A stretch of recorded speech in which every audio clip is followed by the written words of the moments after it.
membahas mengenai hal yang mungkin sering ditakutin juga dan yang kayak sering ditanyakan ya sama teman-teman calon penerima beasiswa AS itu adalah bagaimana cara menyusun essay yang benar. Nah, kalau kita tilik satu-satu untuk pertanyaan essay AS itu sebenarnya tahun ke tahun sama aja teman-teman.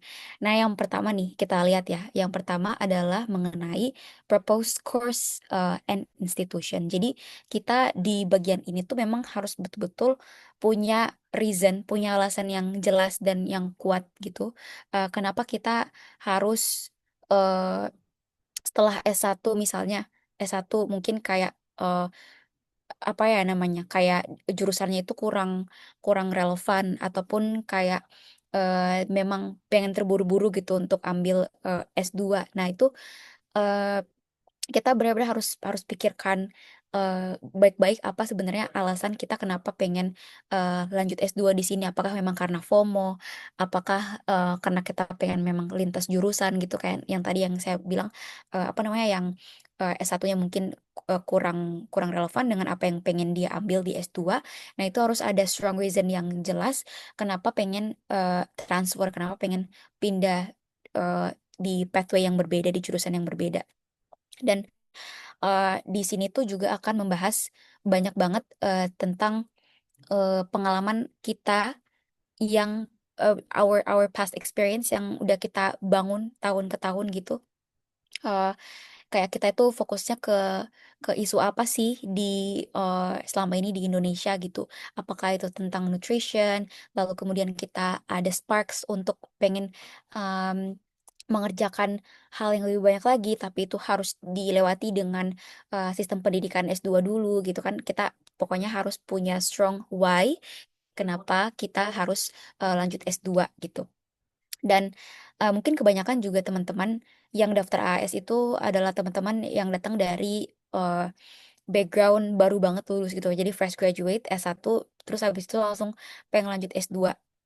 Nah, saya juga termasuk orang-orang tersebut ya yang S1 langsung lanjut S2. Hmm, dan memang eh, kalau dari temanya AS itu kan dia dan juga brandingnya AS itu kan sangat terkenal dengan awardee-awardee yang udah punya pengalaman lebih dari 5 tahun, lebih dari 10 tahun gitu. Jadi sehingga mungkin fresh graduate ini tuh agak terlihat kurang kompetitif ya. Nah, tapi nggak apa-apa karena teman-teman S1 ini tuh sebenarnya bisa memperkuatnya dengan meyakinkan panelis bahwa kalian itu juga mempunyai kompetensi akademik dan juga eh, apa ya istilahnya kayak sebuah potensi lah gitu untuk kedepannya bisa berkontribusi lebih lagi dengan membuktikan kalau kalian itu punya misalnya GPA yang bagus terus habis itu selama ini udah ikut volunteering di tempat A B C gitu banyak gitu kan. Nah, kemudian juga bisa menyebutkan bahwa kalian pernah menjadi finalis apa, pernah meraih prestasi apa saja.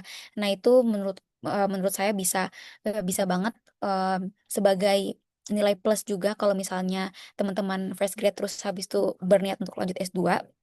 Nah, untuk teman-teman yang udah punya pengalaman kerja 3-5 tahun itu justru bagus sekali karena memang pada pertanyaan nomor satu ini dia sangat concentrated apa ya bertanya mengapa harus mengambil jurusan ABC dan nanti di dalam elaborasi esai itu kalian bisa menjelaskan lebih banyak mengenai pengalaman-pengalaman yang kalian sudah pernah lakukan di sektor yang di sektor isu yang sangat kalian perhatikan gitu.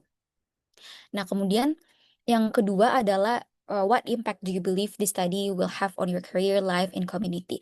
Nah, Australia Awards itu juga sebenarnya tidak hanya mengharapkan awardee-nya untuk bisa berkontribusi kepada komunitasnya, tapi juga pengen eh, pengen tahu kita itu eh, jenjang karirnya nanti ke depannya akan seperti apa dan juga bagaimana studi yang kita akan ambil di Australia itu juga sebenarnya bisa membawa kebermanfaatan untuk hidup kita sendiri gitu. Jadi di bagian question nomor 2 itu kita lebih menjelaskan bagaimana impact atau dampak positif yang akan didapatkan kalau misalnya kita lanjut S2 di Australia dengan jurusan yang kita mau.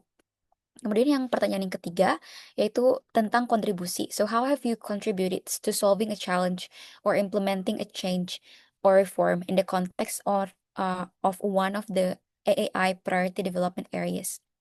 Jadi pertanyaan kalau kita lihat di sini tuh keywordsnya adalah kontribusi, lalu juga implementing change dan reform gitu, perubahan. Perubahan apa yang bisa kita bawa ke komunitas, kepada orang-orang Indonesia gitu untuk kita bisa mungkin meningkatkan Human Development Index dari komunitas kita atau misalnya kita bisa membantu banyak orang. Jadi kontribusi kita itu benar-benar dibahas di essay nomor 3 ini, plan kita seperti apa dan harus spesifik.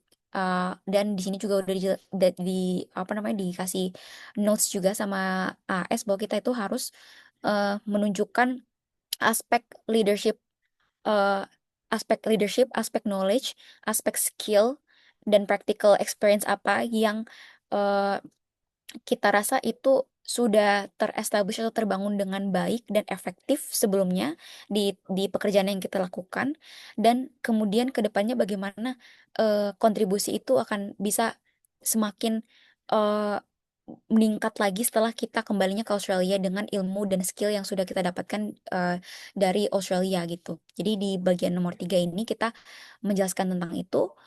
Lalu nomor 4 mengenai three practical and realistic examples of how you intend to use the knowledge, skills, and connections you will gain from your scholarship on your return to Indonesia.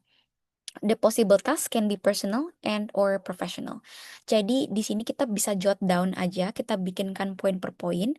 em, apa aja yang kita rasa eh, apa namanya bisa kita lakukan sepulangnya kita dari Australia, misalnya bikin sebuah consultant firm atau bikin NGO gitu, atau misalnya eh, bangun bisnis, atau mungkin nggak usah muluk-muluk kayak harus buat sesuatu yang baru, tapi mungkin di tempat kerja kita sebagai em, sektor PNS gitu kan, kan pasti harus balik lagi ke kantor lama ya.